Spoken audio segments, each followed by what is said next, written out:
Okay, Grand Rising, everyone. Hope you've had a great week. It is this is Ron. It's Saturday, the 14th of June, and we'll start and see if we have any questions. The last time we met was Monday evening, and we had a great discussion on looking at signs and uh, what we were relating it to is what was said in the scripture about signs, and even some of the discussions we've had in the past about signs and expectations. So we talked about that on Friday, but any questions about that or anything else that may have happened this week? Ron, I have something this morning. Not Yes, about the ma'am. but I went Okay. to a neighborhood friend funeral yesterday, and the one that did the eulogy, he's a Muslim, and he said when he got started, he said we're gonna welcome the ancestors in, and the whole church just got quiet, and he said, "Come on, we're gonna welcome them in. We're gonna entertain the ancestors." And he said, "Come on." And so he called his family member that was already deceased, and nobody wouldn't say nothing in the church, and everybody was like looking at him like, what is he talking about? And he said, "Come on, y'all, come on, let's welcome them in." He said, "Call their names, call their names." Nobody still wouldn't say anything. And then he said, "Y'all don't have any ancestors?" No one still didn't say anything. So what are your thoughts on that? As to what he said. Well, I would like for Pastor, of course, to address it, and anyone else who has some insight on it. I don't think there's anything wrong with what he did except but not explaining it and not saying it. I mean, just to put it out there like that, especially in under circumstances when you're at a funeral, I think was I think he owed a little more explanation and groundwork as to why he went there. But Yeah, yeah, yeah, anyone else? Anyone? I, I agree with you, Ron, Yeah. that there should have been a bit more of an explanation as to what he was talking about, especially when everyone was quiet. Yeah. Um, it's not ironic, but it is a testament to what I feel we need to talk about today, and that is the earth and the ancestors. and I knew what he was saying, but my my cousin was sitting next to me. She said, "You talk." He said, "Call your mama's name," and I said, "Well, why don't you call your daddy's name and your brother's name?" I just said it like that to her, and she just kind of laughed. But I understood what y'all said, and I felt the same way. This also tells me that people are pulling from the macro. Yeah. I've been to Muslim funerals, and this is the first one that I've heard that started with um, asking people to invite the ancestors in. Usually it is speaking about Allah. All praise is due to Allah. It is to be the intro to whatever the Muslims do, regardless whether it's a funeral or a family reunion. Yeah. I think all funerals are family reunions.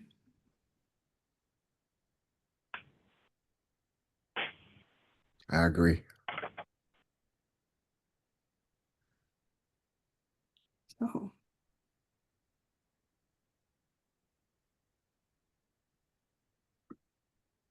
Thank you for your question. Is there anyone else?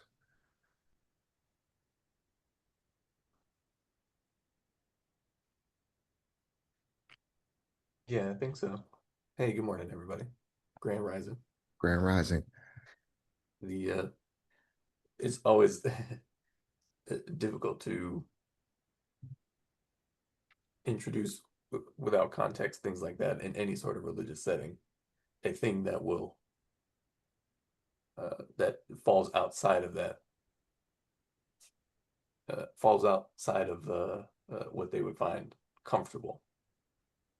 And particularly in Christianity in the United States, well, in general, but there's a uncomfortableness with addressing the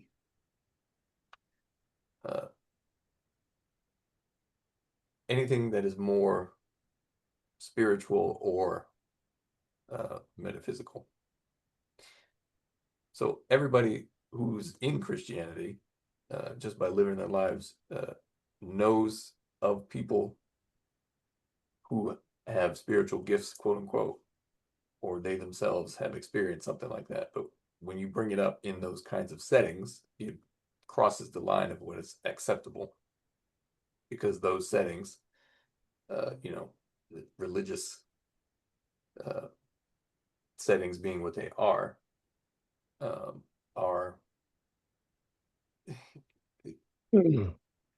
they allow what they allow and don't allow what they allow, but what they don't allow, and everyone sort of knows what those things are. But the reason we have an instinctual and sort of lived recognition of the fact that there is more to it than what is present within that religious setting, is testament to the fact that we, I think, are pulling from the macro, and the sort of general spiritual awareness of people is and has always been increasing despite being in that setting. Anyway, thank you. Thank you.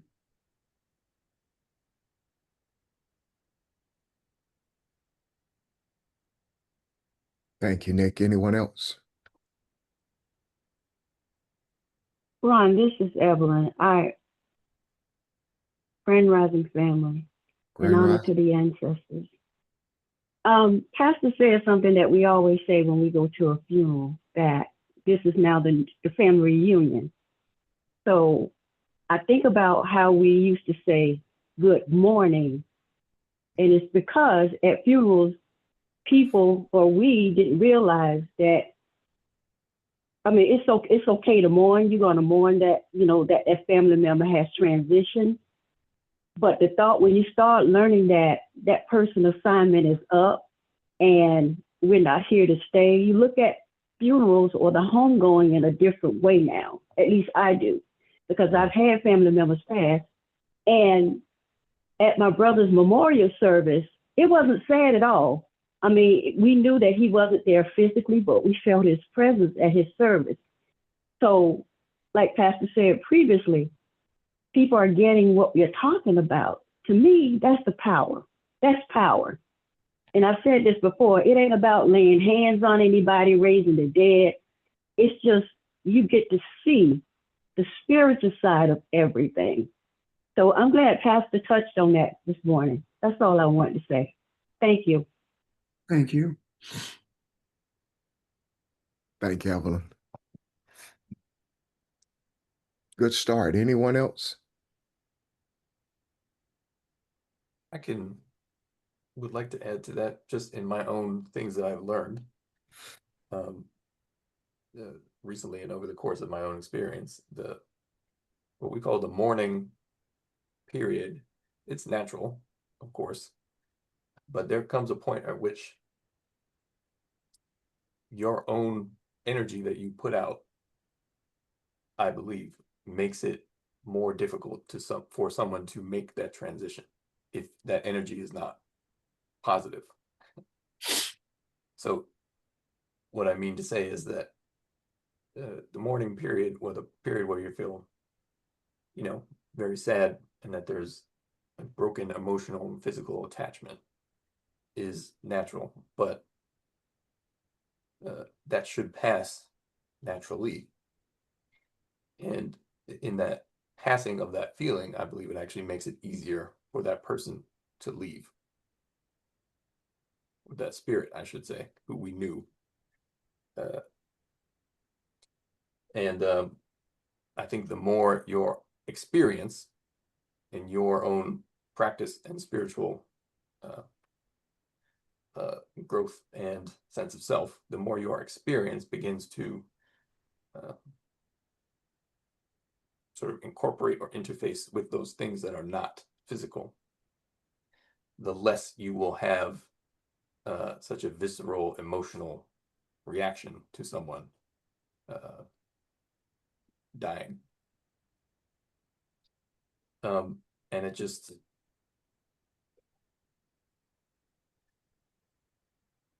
takes time in order to develop your sense of what is beyond this material or physical experience. And that's, I believe, why we have I forget the exact story, but instances in the New Testament where the people are in the mourning period, and Jesus is like, well, why are you crying? Because you can expand your awareness to the degree where you are aware of those things that are not physical. And when you are aware of those things, there doesn't even necessarily appear to be a loss at all. But as I said, that takes practice and examining yourself, etc. But the more positive and loving, I believe, you can be, even in the at a funeral or wherever you may be, the more positive and loving you can be, I believe it actually eases that person's transition if they are in need of any assistance in that respect. Thank you. Thank you, Nick. Grand Rising, everybody. I just wanted to add to what Nick was saying, because I think he's right about the more positive and the more positive it is, the more you help that person sort of continue the transition to the other realm. But I came in a little late, but I heard some pastor say something about funerals being family reunions. And I think that's right. But I also think that it's a way that people, they get together with family, but I think it is also a calling of the ancestors without them really knowing what they're doing, so to speak, because we don't characterize it that way. But I think in our collective unconsciousness, we remember that we remember calling our ancestors to help us kind of get through the transition. And I think that is why it tends to be more of a family reunion than anything else, because we're remembering that it is a calling to our ancestors. Do you understand what I mean? Yeah. I see it as a family unit also because the ancestors are there. Right. Yeah. It's a way to connect with the ancestors, even if they don't realize it's happening. But You know it what was is. fun about that? I believe anyway. Those people will talk about having seen someone who has transitioned. My mama visited me last night, or there are times I can feel the presence of my dad, that kind of thing. And if he had explained the concept of ancestors in that way, they would have grasped it. Because, quite frankly, Africans have never lost contact with greeting ancestors or acknowledging ancestors. We just didn't call it that. It's just individual energy of your mama, your dad, your sister, your brother being in their presence after they transition. And I think that coincides with what Audrey was expressing as well.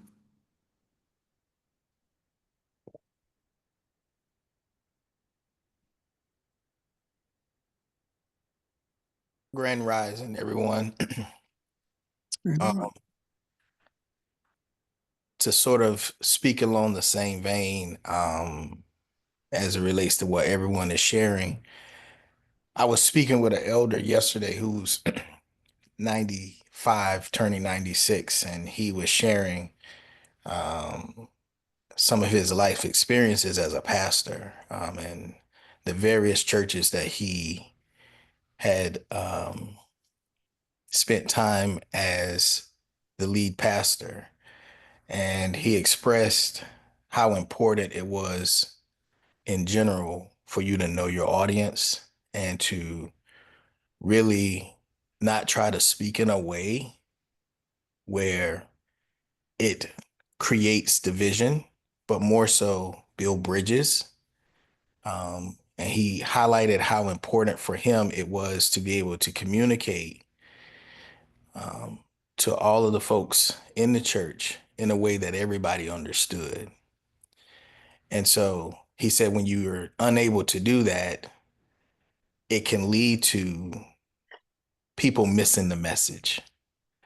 And so, in hearing how that was shared, I agree. The context is critically important, because it is an importance for understanding what those funerals represent culturally for us. But understanding that how you go about communicating the importance of that would have been helpful for the rest of those folks who were in attendance. I agree. It allows us to reconnect, and it seems like nowadays funerals are the the lead pathway for us to convene as a family, because it typically brings more of us together than other opportunities that we can have while we're still in the physical state. But I think the point where she highlighted that first he was a Muslim, starting off the conversation about that experience, I'm sure that most people in that place at that time thought about the same thing, and how he came across to them. It it created that division as to how he did not bring the context to it. And so it just kind of went in a different direction than what he had expected. I don't think he had any malice intent. I think he recognized and have learned along the way of his spiritual journey the importance of moving to a place where those homegoings can represent something stronger culturally, as it always has been historically in our culture. But being able to provide that understanding of why he felt the need to do that would have been important, um, and delivering it in a way where everyone can actually understand why he wanted to do that in support of the homegoing. If he had done that, I think that it would have been received better. And because it wasn't received the way that he intended it to be received, it became more of a conviction towards everyone else, like, you don't have any ancestors. And it became something that created more friction, I feel, because of the lack of context. I agree. I agree. Thank you for. uh, I Reverend Richard. And the strangest thing, he never, like how other pastors do the eulogy, he never gave a scripture, and he talked about the family the whole time he was up there. He never talked about, scripture from the Bible. He just only spoke on the family. I mean, his family, but he just called all of them's names, the ones that had passed, well, not all of them, but some of them that I knew, that he called and talked about how they were, you know, back in the day when we were small and coming up. But his focus was on the family after he said, you know, what I quoted that he said. I'm finished.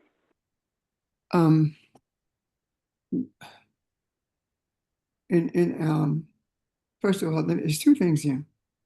One, it's been my experience every time that I've attended a funeral or gathering where the presence of the ancestors was invoked, there was always an explanation to the something like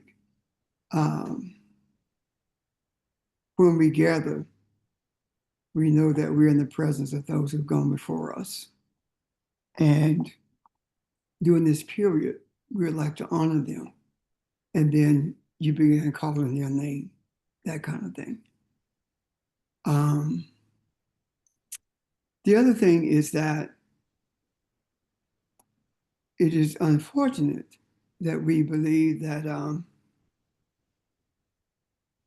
we have to take a text from the scripture before we begin to do a eulogy.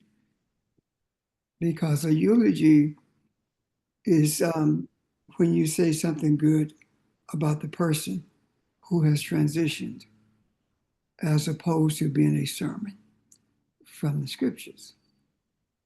The context of him speaking in regards to his family, that in itself is definitely a part of the eulogy. However, the latter parts of that usually is inclusive of everyone who's gathered there in one way or the other. So it's all about deliverance. And as Frank mentioned earlier, knowing who you are with.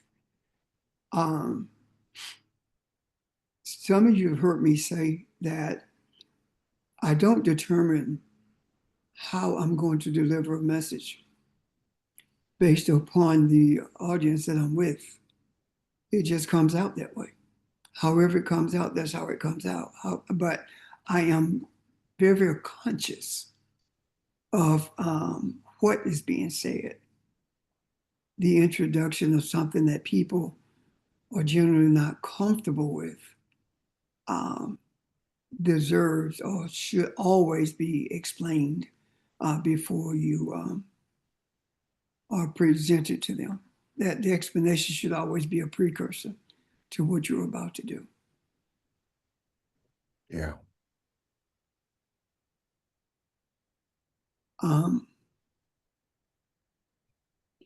I believe that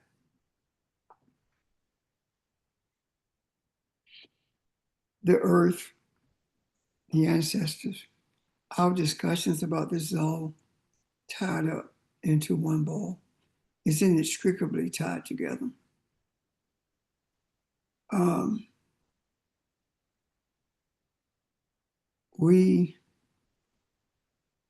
Let me see, first of all, are there any other points to be made or anything you want to offer in reference to the ancestors? The statement that the young man made. I just want to add something. This whole discussion took me back to my childhood, and I was preschool age when my Aunt Esther died, and that's the first funeral that I remember. I probably had gone to others, but what I remembered about it was the sadness in the room and my noticing the adults and my thinking, and I remember it like it was yesterday, my thinking, who was she to do this in this room, and not in a bad way, but I knew her as a lady who always had gingerbread and baked cakes for the kids. And to see the the emotion that came out of her funeral, I had never seen that before, and I thought, wow, a lot of people loved her, and to see the adults crying and tears and uh, what I felt though, what I see now, it was a oneness. It was a oneness in the room, even with the kids, and we were all there in unison. Uh, and I think, not, of course, knowing at that age anything about ancestors, but that had to be a part of it because that was just pure emotion. It was pure love, I think, that, you know, that the touching, because she was not an educated woman. She was not uh, someone who had discovered anything. She was just a loving old woman. And so I think we have for a long time that feeling of that vulnerable feeling of being a part of a death has always brought us together. And that's why when you said a family reunion, I could feel that. Uh, so I think that expression, that energy, that oneness, that rhythm has always been there, and we just never knew what name to call it. But yeah, I see the ancestors all through that. I just want to add that. Thank you. Mm, thanks.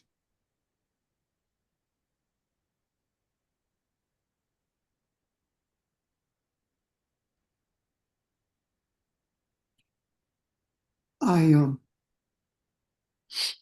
I said at the onset that I want to talk about the earth and the ancestors. The other night, I was awakened and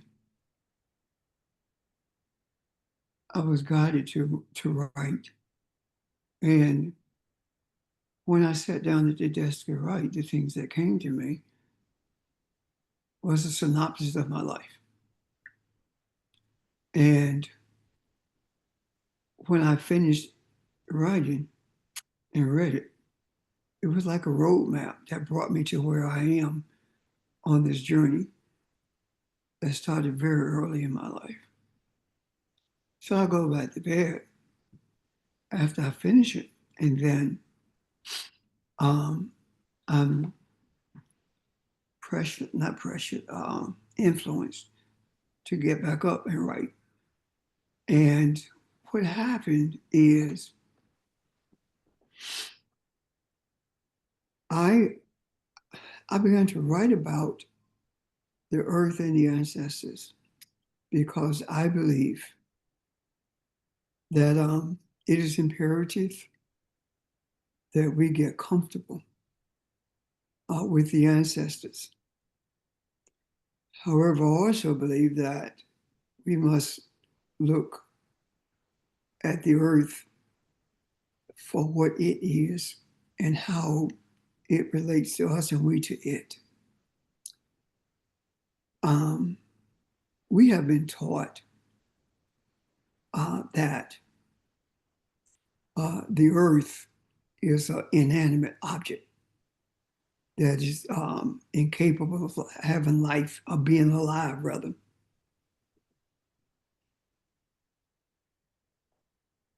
We have been taught that the earth is something to be abused as opposed to cultivated. If the earth was not living and breathing, how is it that it can give life to plants and trees? How is it that you can put a seed in the ground and it begins to live if the earth itself is not life? It is a different form of life than spirituality, but it is life. Quite frankly, when Europeans broke us in terms of making efforts to disconnect us from our culture in regards to our spiritual life. At the same time, they endeavored to break us, they broke the earth. And after they broke the earth, they convinced us that it was okay because the earth wasn't living anyway. Then they told us that anyone who believes that they are one with the earth is a savage. And we were deemed to be savages because we were one with the earth. Because Europeans didn't know anything about the earth, being one with the earth, had no sense of spirituality at all. And at the barrel of a gun, so many of us embraced the idea of being less than. And that in itself was a backdoor way of saying that we accept that we were savages. Yet, the bodies that we occupy came from the earth.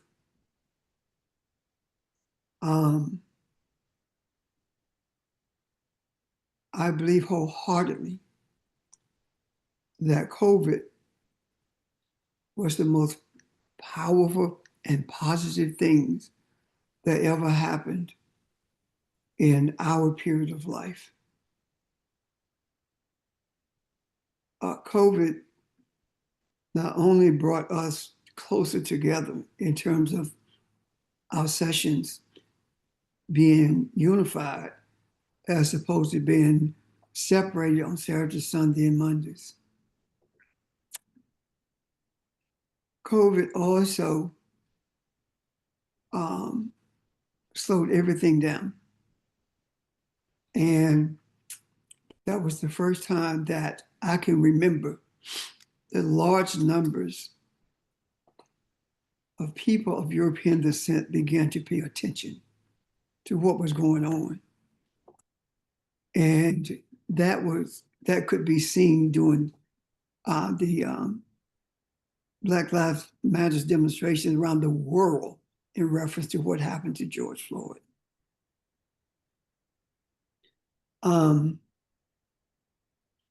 COVID also did something else.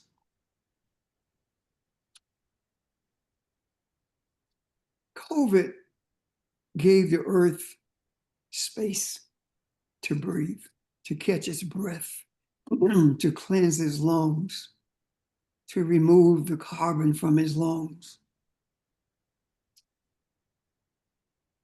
Because the injury was so deep, it needed time to breathe, to renew itself.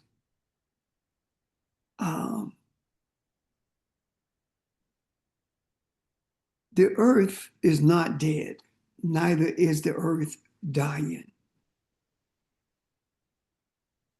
The earth is injured, just like the people of the earth are injured.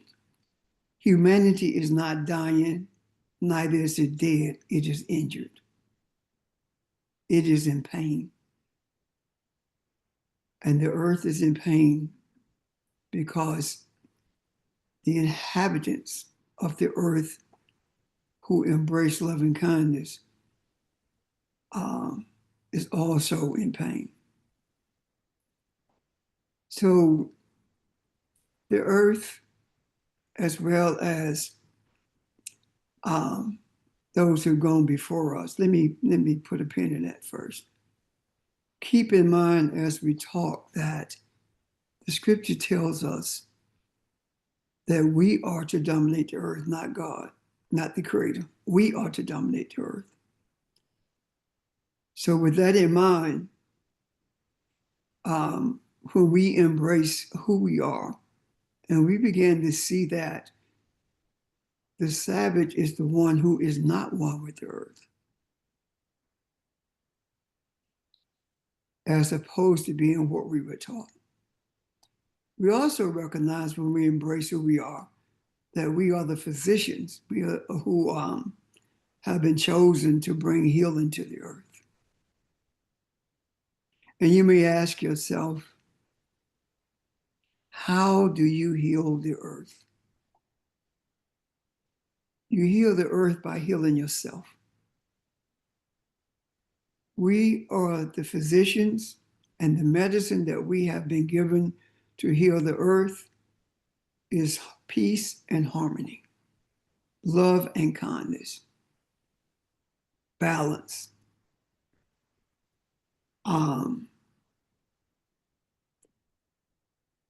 We are the medicine for the earth. We are not just the doctors. We are the medicine also. When we are in harmony with each other, when we are in harmony with ourselves, when we embrace who we are, that the journey that we are on right now is more than bringing harmony to humanity. The journey that we are on right now is a renewed desire to know what it feels like to have the experience of being one with the earth. Our discussions about our journey has been centered around bringing peace to humanity, but very little of our discussions have been centered around bringing healing to the earth itself, because of who the earth is, not so much what. The wisdom that is necessary for us to do what we desire to do in terms of love and kindness, that wisdom and understanding comes from our ancestors. They are the ones who teach us how to activate power, the power and the energy that brings peace and harmony. And this is the reason that it is paramount that we hear from the ancestors, even if we can't hear. And what I mean by that is this: it's imperative that we hear from the ancestors, even if we say that we are not hearing from them. We are indeed hearing from them, whether you experience it or not. The messages from the ancestors are always available and have always been available. And this thing that we call intuition or something said to me, this is the voice of the ancestors. And we have been taught not to believe it because we are Christians, because we're Muslims, because we're Jews. This voice of the ancestors speaks much louder than any voice that's available to us. And I do believe that one of the difficult things about us embracing the voice of the ancestors is because we have been robbed of our language. In France, in school, they're taught in French. In Germany, in schools, they're taught in German. In Africa, in schools, they're taught in English, not our languages. To rob us of our language is a major part of separating us from our sense of oneness, and our sense of unicity with the earth. Because our language is replete with references to the earth and its energy. The understanding that we get about the earth, for example, when our people formed for enslavers, the enslavers knew nothing about raising food or tilling a garden, nothing about really cooking and seasoning, nothing about receiving from the earth, nothing about following the herd of buffaloes and one buffalo being cut out for that village to have a meal, but not only that, but to use its hide for tents, for clothing, to use its bones as a needle to knit things together. We lost that. We didn't lose it. I guess it was covered up. And when I talk about following the buffalo, I'm talking about people who look like us in this country.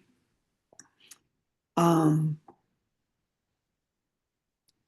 think that the major thing that we need to do is trust that the ancestors are always available and trust the presence of our ancestors. And the reason I say that is because without them, we would not be alive. The guidance that we received during the European slave trade, the health that we retained as we were brought across the Atlantic, the strength of our resolve to survive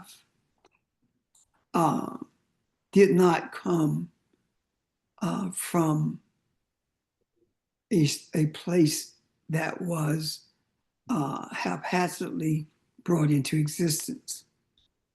Our will to survive was because our ancestors gave us the wherewithal, gave us the strength, gave us the power to rise above the diseases that were prevalent on the ships, the pain and suffering that we endured on the ship, the feces that we had to lay in, the vomit that we had to lay in, rotten food that we had to eat.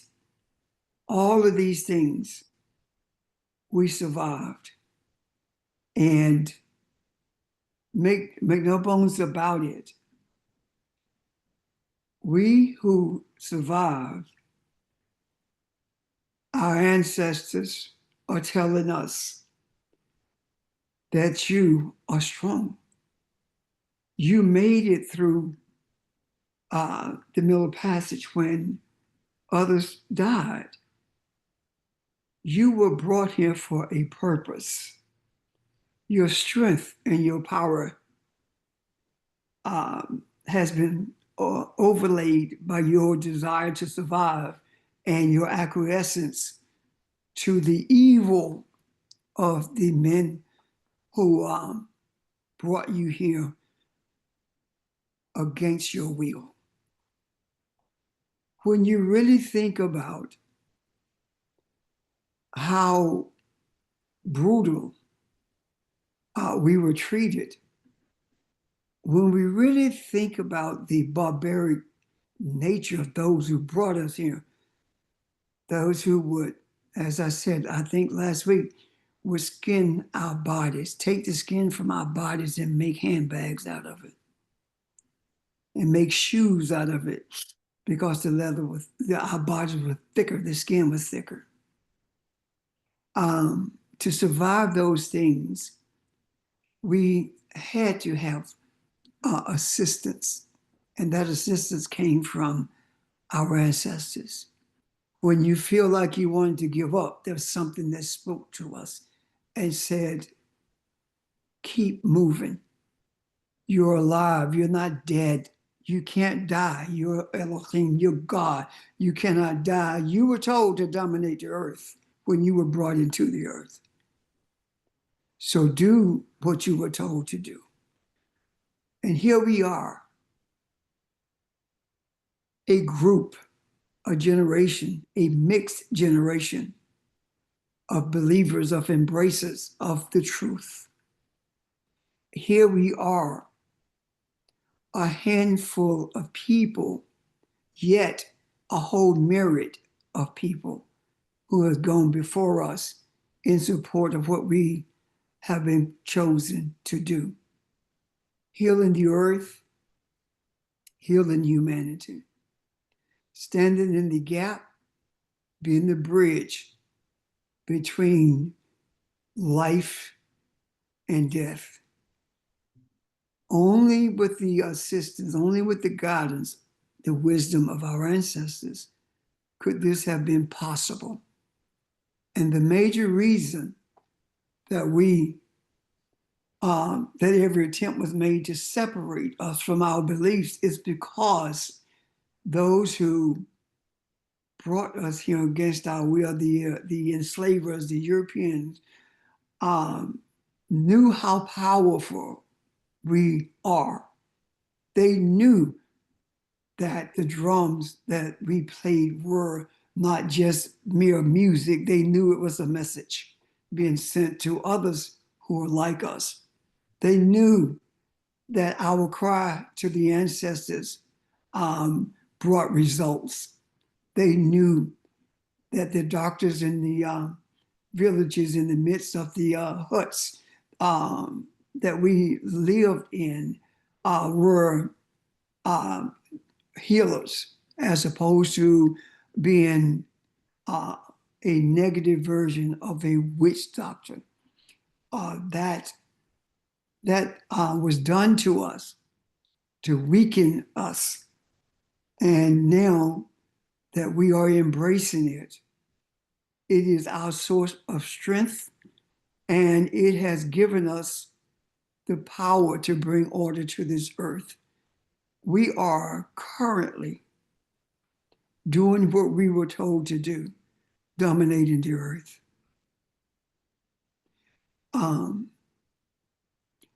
And this dominance is not with weapons that were made by men. This dominance is not with lies or manipulation. This dominance is through spiritual power of the first people on this earth. The power to bring others into this earth, knowing that we came from no one other than our Creator, but everything else came from us, or everyone else came from us. Therein lies our self-awareness, the power of who we are.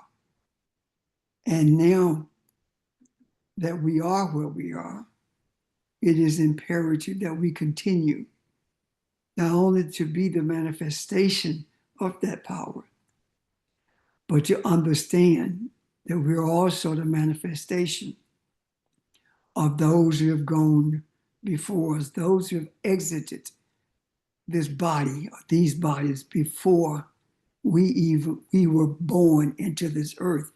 Yet we were born with a linkage to those who've gone before us, but also to the first humans on this earth. The skin is the same as the first humans on this earth. The melanin is the same. Everything about us is the same. And that sameness must be accepted by us, not with lip service and not academically learning from history, but understanding that true history is true spirituality, because it speaks to the soul, not to the mind, not to the brain, but it speaks to the soul. The lies of history manipulates the mind, but the soul brings the mind to a place of healing if you desire to experience that. I want to stop here and ask if there are any questions before we go further, or comments.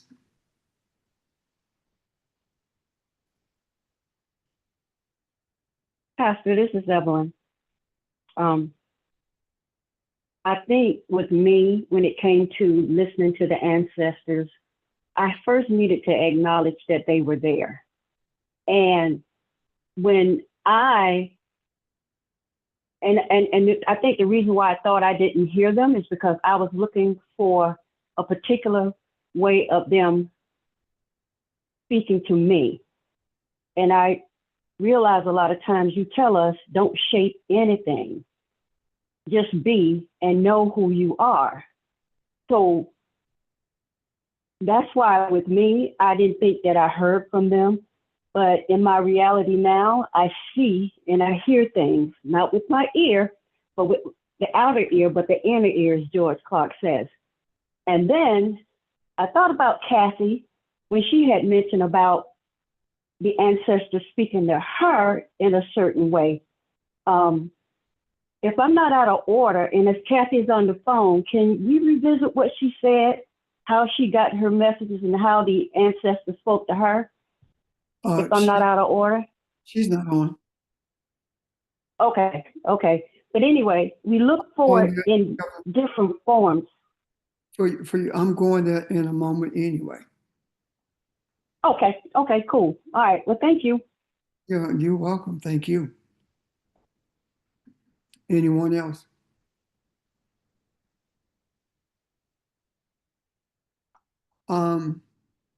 Before I delve any deeper into this, one day this week, Phoebe and I were on the porch. We're on the back porch. And there's a distance from the front door to the porch. And we heard someone approach the door because we have a Ring doorbell. And it went, doo-doo. And when I looked at it, I opened the app to look at it, no one was there. And she at the same time was doing it and no one was there. So I went to the front door and no one was there. So I went to the activities on the app and it said, person detected. And when I looked at the video, there was no person. So I kind of smiled and embraced it, that it was a message from our ancestors reminding of us of their presence. So I say that to say this. I've had quite a few experiences like that.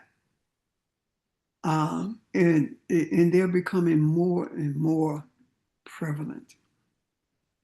At one point, it would happen every once in a while, but now it's almost daily that I'm having these encounters with the ancestors. Before I get deeper into the honoring of our ancestors, let me reiterate something about dominating the earth. The one who created us told us to dominate the earth. And if the Creator told us to do that, that also means that the Creator was not going to interfere because that authority and that power was given to us. Does that make sense? Can you see that? Yes. Thank you. It was given to us. And the us to whom it was given are the children of Akabalon. Because the us to whom it was given were the first people on the earth, and everyone else, as I said earlier, came from us. So, with that understanding,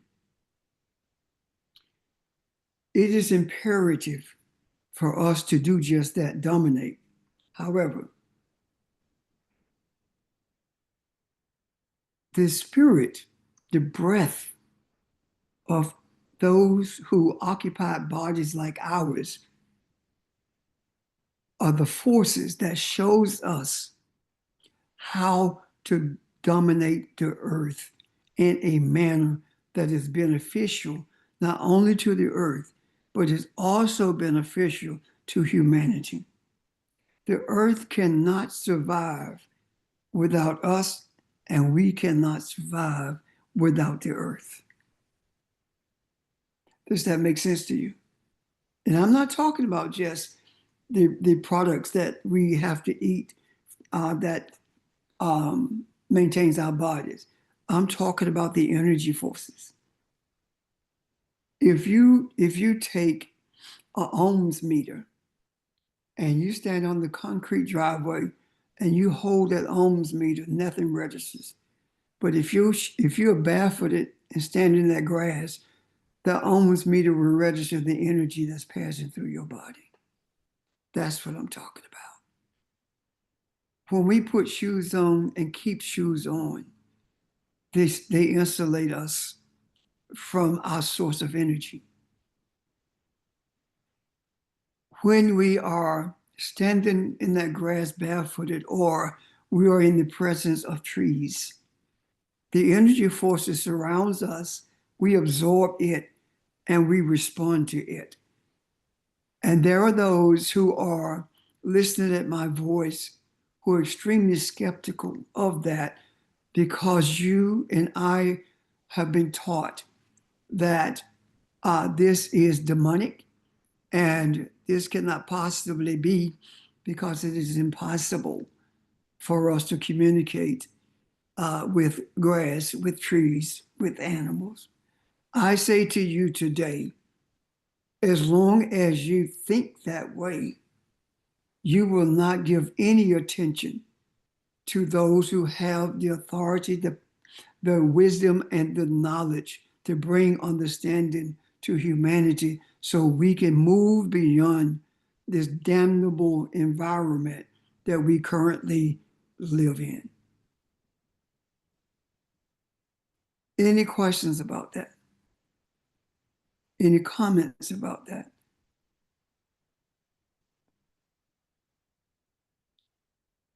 If there are no questions or comment, go ahead, Audrey. Can you elaborate on what environment you're talking about? The environment that I'm talking about is what we call the political environment that we are currently in, when in reality it is confused energy. It is chaotic energy, which is the substance that has been given to us for the express purpose of us bringing peace to this earth and creating in our image and likeness. And created in our image and likeness, I must elaborate, because there may be those here who have not heard this explanation or understanding. When we create in our image and likeness, it is not created to look like us in terms of the physical presence. Created in our image and likeness is to create, bring into existence a mindset filled with love and kindness, a mindset of forgiveness, a mindset of mercy. That's who we are. And if we are to truly dominate and be who we were created to be in this earth, and that is God's in this earth, then it is imperative that we embrace that and understand that created in our image and likeness, as I have explained, makes us, puts us in a space where we are truly the gods of this earth, or the Mungu of this earth, which is God in Swahili. We must embrace that reality. And if there are those who are skeptical, please hear me well. We have tried everything else. We have marched.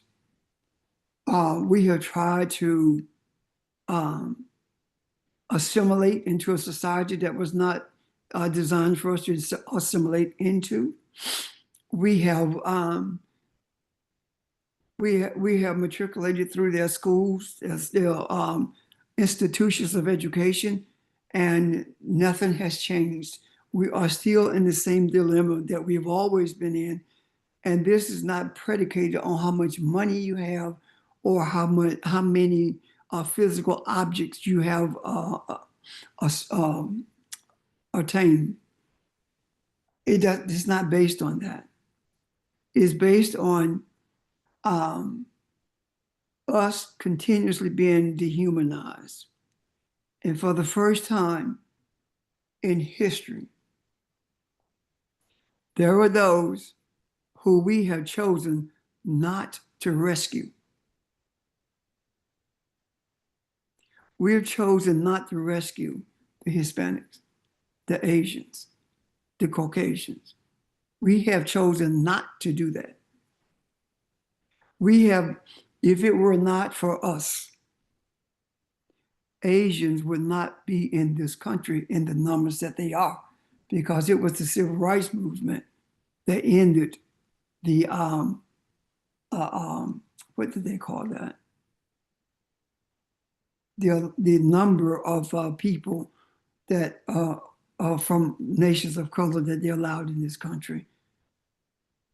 I forget the name of the law that limited immigration to this country based on the color of your skin or ethnicity. If it were not for us, the Japanese would not have received reparations.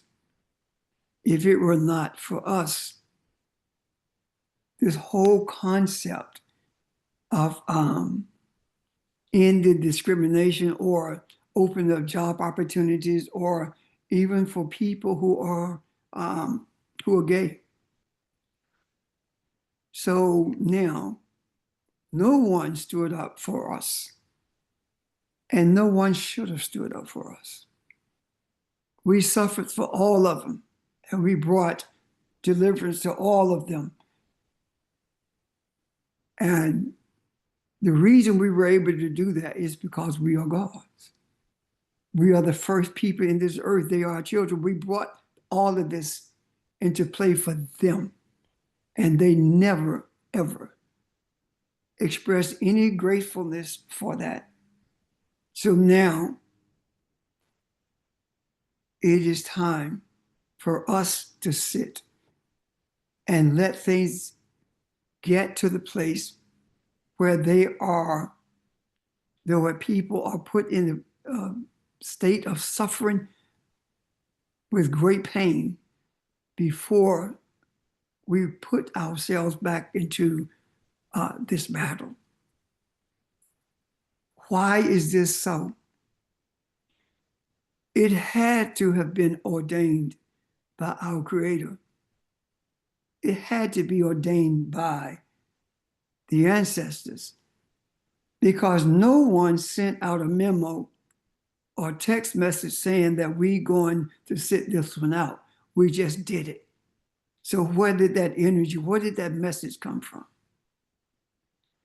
It came from our ancestors, and we heard it in our souls. Even those who Kathy Neal was talking about earlier, who was silent when the gentleman talked about ancestors, even they heard it and don't even know they heard it and are responding to it.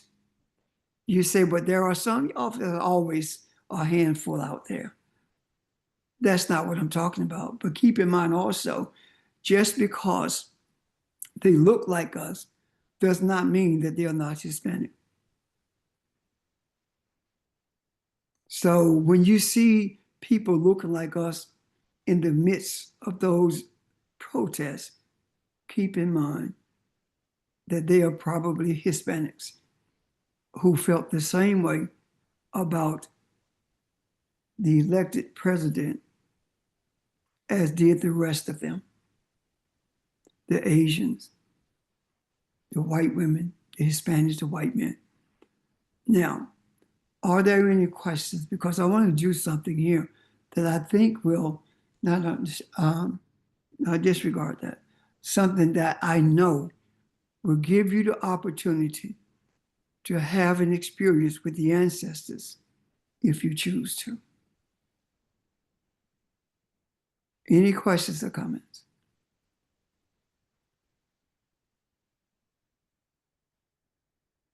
Would you silence your mind and shut the world out by closing your eyes if you choose to the ancestors? We honor and invite your presence and your voice into our lives. It's your presence that gives us the strength to persevere in the face of adversity. It is your words that ignites our third eye. It is your loving kindness that we emulate. Teach us to be one with the earth. Teach us the wisdom that we must engender in order for the power of the European to end, that we, the children of Akebalon, may stand on the shores of change, ushering in a time period that is filled with loving kindness and respect for the earth itself. Remind us of the kingdoms of Akebalon that came before we were born into this earth. Remind us of their presence and remind us that that energy is still available to us, that we may be the bringers of kingdoms, the preservers of life, and bring in to the destruction and decimation of people and the earth. We desire to be the healers of the earth. We desire to share our energy of peace and harmony with all of humanity. It is our desire that all would be delivered, that all would shed themselves of hatred, of racism. And at the same time, we ask you, our ancestors, to guide us, that we may bring through our desires a system that is beneficial to all of mankind. We understand that the earth is under our purview and the universe is who you are. So, with open hearts, we are ready to receive your wisdom. We are ready to receive your knowledge and understanding.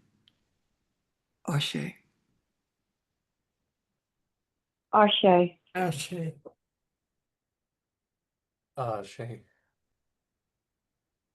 It is through these words that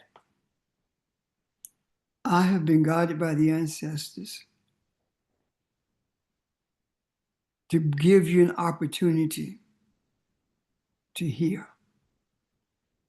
And if you experience energy flow or change in your energy as these words were uttered to our ancestors, then you have had an ancestral experience. It doesn't necessarily be this way all the time, but know that our ancestors will never leave us. They have never left us. They have kept us alive. They have kept us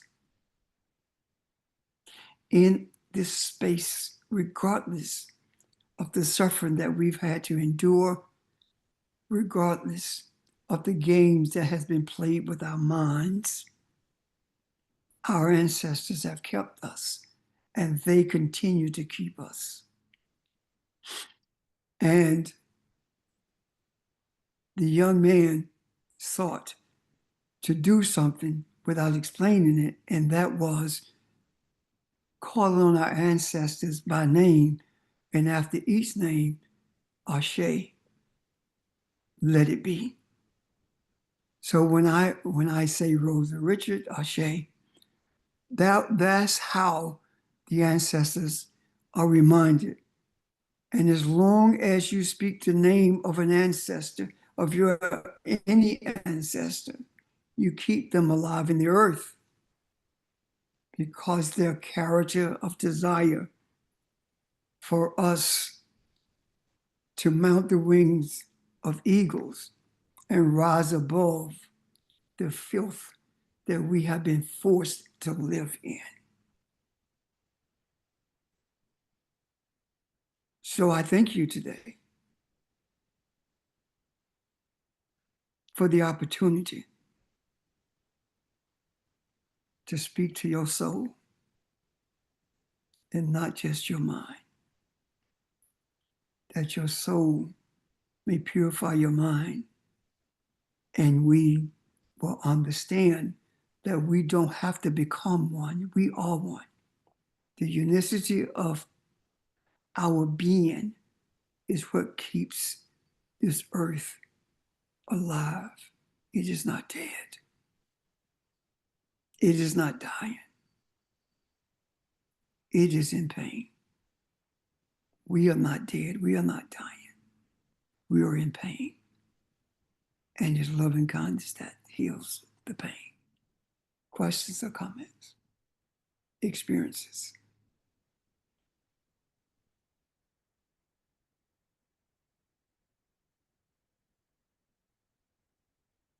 With that, I'm done.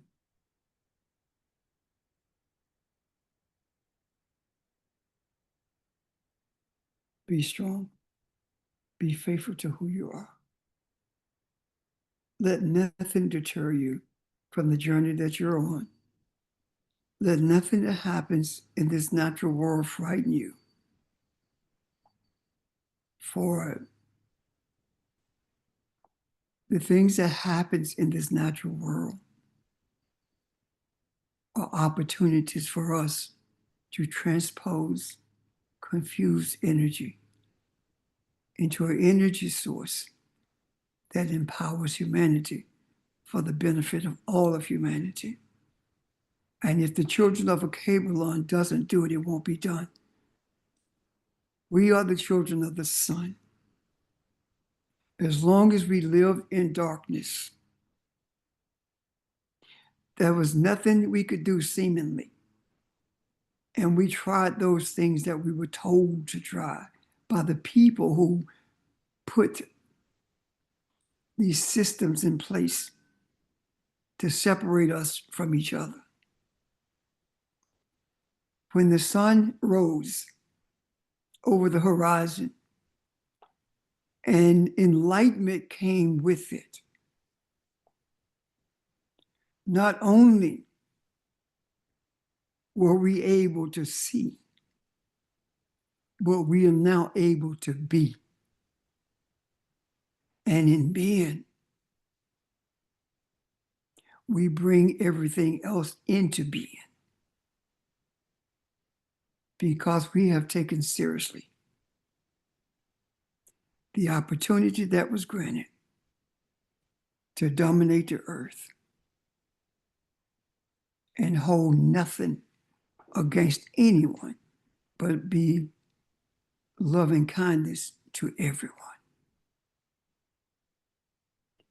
This is our message from our ancestors. And this is the message that I leave you with. Ashe. Ashe. Ashe.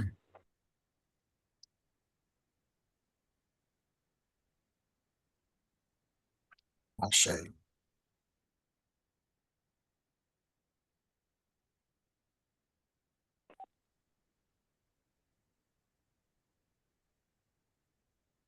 Thank you, people. Thank you. Thank you. Thank you.